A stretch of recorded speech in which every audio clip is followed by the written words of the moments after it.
प्रिय विद्यार्थियों, एमिनो अम्लों के संश्लेषण के अंतर्गत एमिनो अम्लों का अगला संश्लेषण है अर्लेनमेयर एज लैक्टोन संश्लेषण। इस विधि में एक एमिनो अम्ल को दूसरे एमिनो अम्ल में परिवर्तित करते हैं, जैसे एन बेंजोइल ग्लाइसिन, जिसको हिप्यूरिक अम्ल भी कहते हैं। इस हिप्यूरिक अम्ल से फेनिल एलानिन निम्न प्रकार से बनाते हैं। एन बेंजोइल ग्लाइसिन, इसका जो कीटो रूप है ये पहले इनॉल रूप में परिवर्तित होता है और इनॉल रूप की क्रिया बेंजल सोडियम एसीटेट और एसिटिक एनहाइड्राइड के साथ करवाने पर एज लैक्टोन बनता है। ये एज लैक्टोन बेंजल्डिहाइड के साथ अभिक्रिया करके एक जल के अणु का निष्कासन करता है और इससे बेंजिलिडिन व्युत्पन्न बनता है। ये बेंजिलिडिन व्युत्पन्न NaOH के साथ अभिक्रिया करता है और उसके बाद सोडियम और मरकरी की उपस्थिति में इसका जब अपचयन कराने के बाद जल अपघटन कराया जाता है तो इससे फेनिल एलानिन और बेंजोइक अम्ल बनते हैं। नेक्स्ट संश्लेषण है एमिनो अम्लों का कर्टियस अभिक्रिया। इस अभिक्रिया में मैलोनिक एस्टर को एसिड एजाइड में परिवर्तित करते हैं। जो एमिनो अम्लों में परिवर्तित किया जा सकता है। मैलोनिक एस्टर की क्रिया सोडियम एथॉक्साइड और एल्किल हैलाइड के साथ कराने पर एल्किल मैलोनिक एस्टर बनता है, जिसका 1 मोल KOH के साथ जल अपघटन कराएं तो इससे हाइड्रेजोन बनता है और ये हाइड्रेजोन NH2 के साथ अभिक्रिया करता है और इससे जो उत्पाद बना उसकी नाइट्रस अम्ल यानी HNO2 के साथ क्रिया कराई जाती है तो इससे एजाइड बनता है और ये एजाइड एथिल अल्कोहल के साथ अभिक्रिया करता है और प्राप्त उत्पाद का अम्लीय जल अपघटन कराने पर अल्फा एमिनो अम्ल प्राप्त होता है। अगला संश्लेषण है दाराप्स्की संश्लेषण।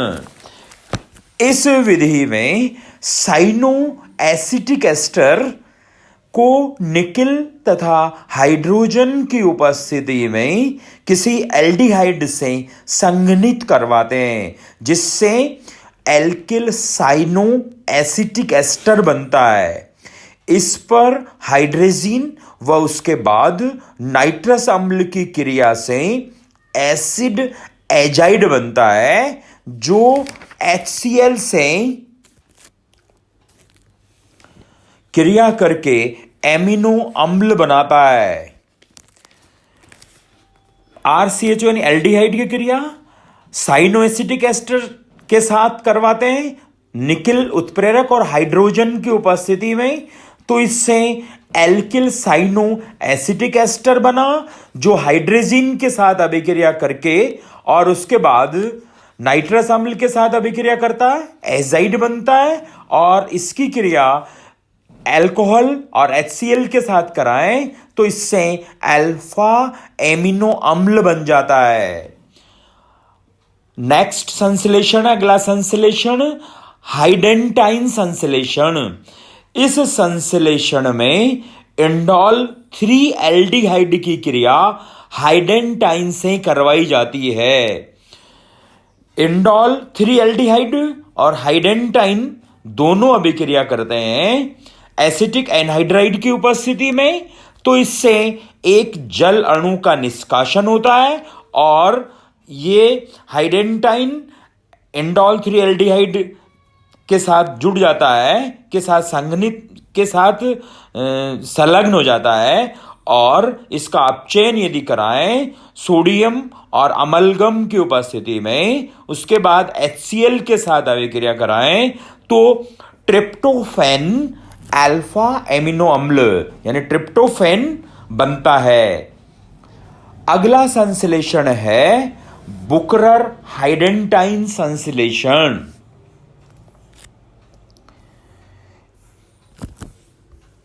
इस संश्लेषण में यानी इस विधि में कार्बोनिल यौगिक पर एथेनोलिक विलयन में अमोनियम कार्बोनेट व सोडियम साइनाइड की क्रिया से 5 प्रतिस्थापी हाइडेंटाइन बनता है, जिसके क्षारीय जल अपघटन से एमिनो अम्ल बनता है। यानी एल्डिहाइड की क्रिया अमोनियम कार्बोनेट और सोडियम साइनाइड की उपस्थिति में कराने पर 5 प्रतिस्थापी हाइडेंटाइन बनता है, जो NaOH के जलीय विलयन के साथ अभिक्रिया करके अल्फा एमिनो अम्ल बनाता है। तो ये एमिनो अम्लों के संश्लेषण थे। इसके उपरांत इन एमिनो अम्लों के भौतिक गुण क्या क्या होते हैं, तो भौतिक गुणों के अंतर्गत एमिनो अम्ल सामान्यतया क्रिस्टलीय ठोस होते हैं। ये जल, अम्ल व क्षारों में विलय होते हैं, जबकि कार्बनिक विलायकों में आंशिक विलय होते हैं।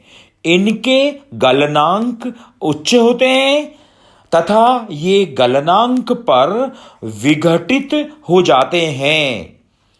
ग्लाइसिन के अलावा सभी अल्फा एमिनो अम्ल प्रकाशिक सक्रियता यानी ऑप्टिकल एक्टिविटी दर्शाते हैं।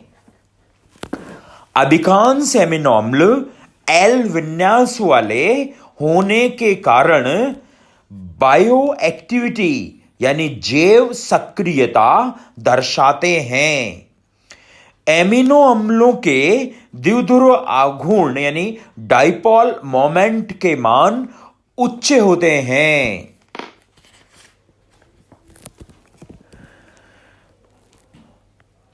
एमिनो अम्ल वाष्पशील द्रव या गैसें होती हैं। इनका क्वथनांक लोअर बॉइलिंग पॉइंट होता है। सरल एमिनो अम्ल क्रिस्टलीय ठोस जिनका गलनांक 20 से 30 डिग्री होता है।